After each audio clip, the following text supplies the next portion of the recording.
Karen from Countyfairgrounds USA, countyfairgrounds.net. Welcome to today's podcast. County Fairgrounds here. Do I have Dennis Fraleigh of the Butcher Boys on the line with me? Yes. Hi, Dennis. How you doing? Good, honey. How are you? Busy. You're in charge of the Butcher Boys, and you were one of the founders. How long has the Butcher Boys been around?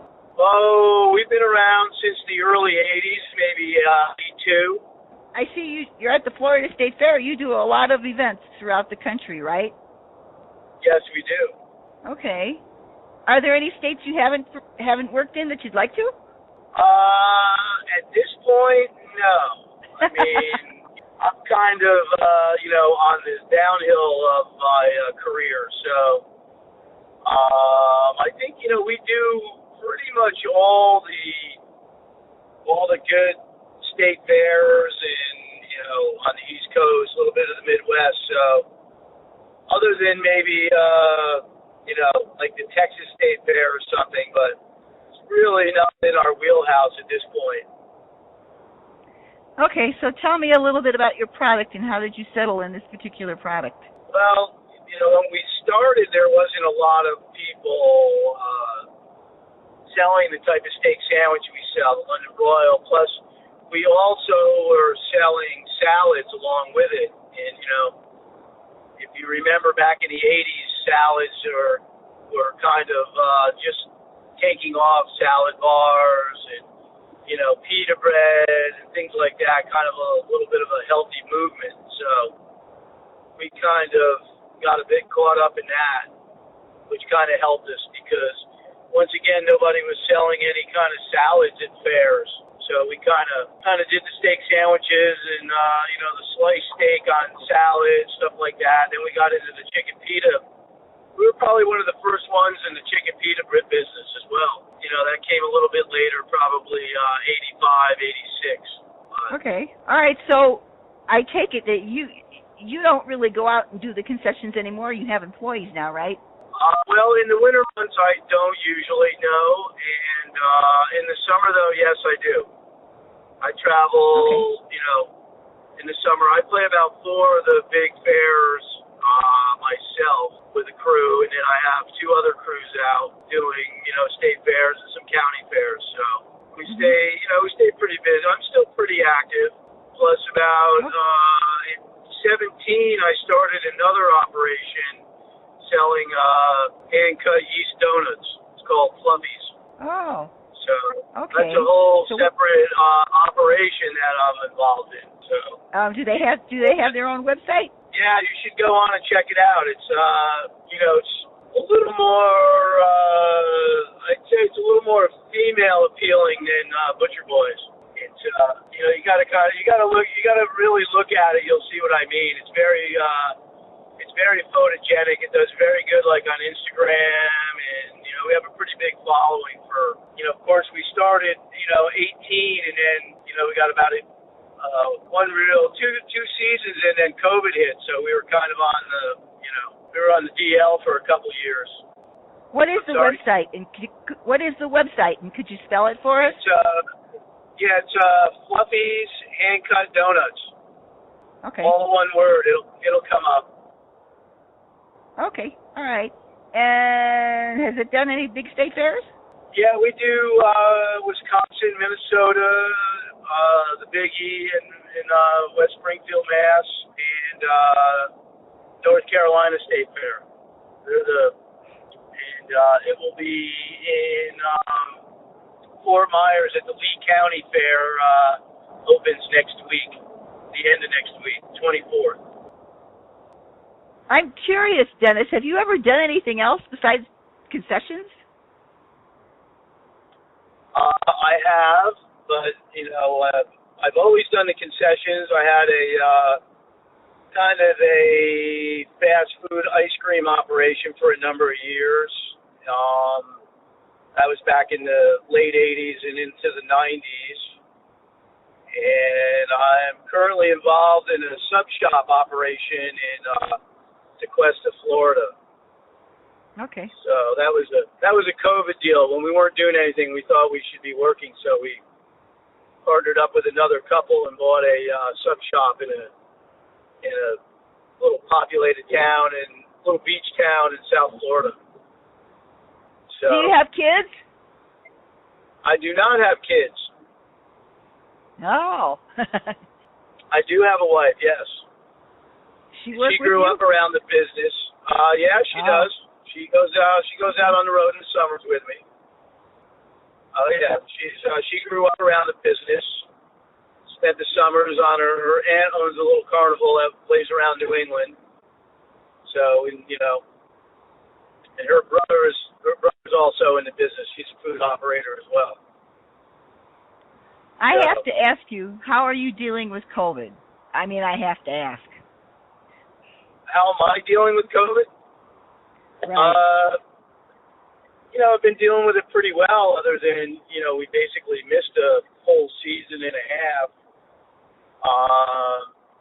Living in Florida, it's been a little bit of a different animal. We're a little more lax here than the rest of the world. Kind of, I feel like pretty much over it now. Although, there's still mandates and there's still a lot left. Does your staff wear masks? Well, we do when we're required, but for the most part, we really haven't been required since the early part of COVID. All last year, the fairs we were doing, we did not have to wear masks. And right now, Will, who runs an operation for me, he is in State Fair in Tampa, and I know they're not wearing masks there, and they'll be going to the Strawberry Festival next after Tampa, Plant City, Florida. So, but I mean, if we're required to wear them, we won't hesitate to wear them. Are you insured? Insured? Yeah, over-insured. Makes the insurance agents happy. Please. Yeah, they get paid no matter what. Okay. Have you ever had any bad experiences? As far as with just in general? With your concessions. I mean, if you have any, enlighten the public. I mean, I'm sure there must be things that you've gone through that you've had a bad time with. Right offhand, I can't really think of, I've never had any, customers die from eating a steak sandwich. Okay. I would say probably in our business, the biggest, the biggest stepping stone at this point is,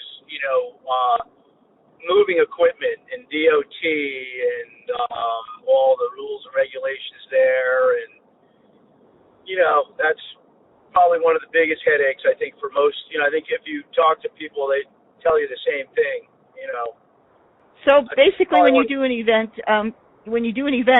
you bring everything that you need to the event, right? Pretty much? Yep. Yes, we do. We bring in all the equipment and most of the employees. We'll hire some locals. Most of our food provisions we buy from Cisco or, Fair Foods. There's really where they come out to most fairs, most of, U.S. foods. Just depends on the region. Some of the regions are better at it than others, I guess. Do you think that your steak business is the best concession stuff that you've had? That I've had? Right. Yeah, I mean, our steak sandwiches, chicken pita, we've been around a long time, and we have a pretty big following. We have a pretty upscaled operation, and we kind of set the bar a little higher than, most, than some. I don't want to say most, but, we kind of set the bar pretty high as far as our equipment, staffing, uniforms, I don't want to say we're cutting edge, but we certainly have been on the, the forefront of concessions and how you should operate. That's just my opinion. I think, there'd probably be some concessionaires that would agree with that. So, what's some of you, what has been the best experience of this whole thing that you think you had? Wow, that's another tough one. There's been a lot of, I met a lot of people over the years, whether they're, customers, fairgoers, management. There's a lot of great people in fair management that, I've gotten pretty friendly with. And I think in general it's been a kind of a pretty cool experience. Certainly not your 9 to 5 or, sitting behind a desk or, fighting in a courtroom or something. I think when it's all you've ever done and you never really, did much else, you make it work for yourself, I guess. How did you get started in this? I mean, it's kind of an unusual, how did you get started? Well, I grew up in a small town in upstate New York that hosts a county fair every year. Pretty successful, one of the better county fairs in the state. And I met a gentleman who, was doing it as his main business. And